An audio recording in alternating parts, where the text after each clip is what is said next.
মোহাম্মদ বাজারের ডেউচা গ্রাম, সেখানেই কিন্তু মিনার মণ্ডলের বাড়ি থেকে উদ্ধার হয়েছে 28.5 কোটি টাকা, 15 কেজি সোনা। আর এরপরই কিন্তু নাম জড়িয়েছে টুলু মণ্ডলের, পাথর ব্যবসায়ী টুলু মণ্ডলের সেই টাকা এবং সোনা, এমনটাই কিন্তু দাবি করেছেন এই মিনার মণ্ডলের স্ত্রী। টুলু মণ্ডলের একাধিক বাড়িতে আজ জেলা পুলিশের পক্ষ থেকে অভিযান চালানো হয়।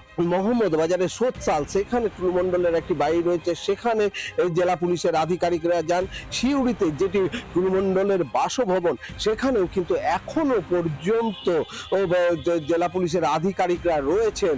টুলু মণ্ডল পাথর ব্যবসায়ী, যিনি অনুব্রত মণ্ডলের একদা ঘনিষ্ঠ বলে রাজনৈতিক মহলে বারবার তথ্য উঠে এসেছে, যদিও আজ অনুব্রত মণ্ডলের পক্ষ থেকে সেই সমস্ত অভিযোগ অস্বীকার করা হয়েছে। বীরভূমে কিছু হলে বলে অনুব্রত মণ্ডলের ঘনিষ্ঠ, তার জন্য আমি কোর্টে যাচ্ছি। আমি উকিলের সঙ্গে পরামর্শ করেছি ইমিডিয়েটলি কেস করতে হবে।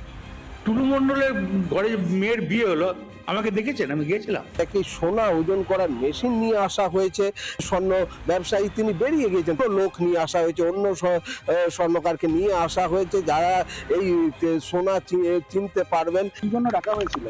গোল্ড টেস্ট করার জন্য। কি দেখলেন মোটামুটি গোল্ড? আমরা টোটাল কি আছে অত দেখিনি, আমরা শুধু টেস্ট করে দেখে নিলাম সোনা কত, কিরকম আছে, সোনা আছে না কি আছে সেটা দেখে। পরিমাণ কতটা ছিল? কি কি ধাতু ছিল এরকম? সোনা আছে, বুঝতে পারছি। মোটামুটি অ্যাপ্রক্স কতটা হবে? 1-1.5 হবে। 1-1.5 গ্রাম। গোল্ডের সোনার অলংকার ছিল না বিস্কুট ছিল? অলংকার। পরিবারের লোকজন ছিল? টুলু মণ্ডলের এই যে সিউড়ির বাড়ি, সেখানে এখনো পর্যন্ত তল্লাশি অভিযান জারি রয়েছে।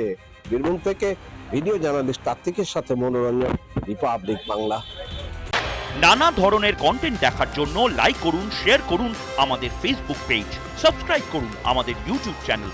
পাশাপাশি অন্যান্য ব্রেকিং নিউজের জন্য অবশ্যই চোখ রাখুন রিপাবলিক বাংলায়।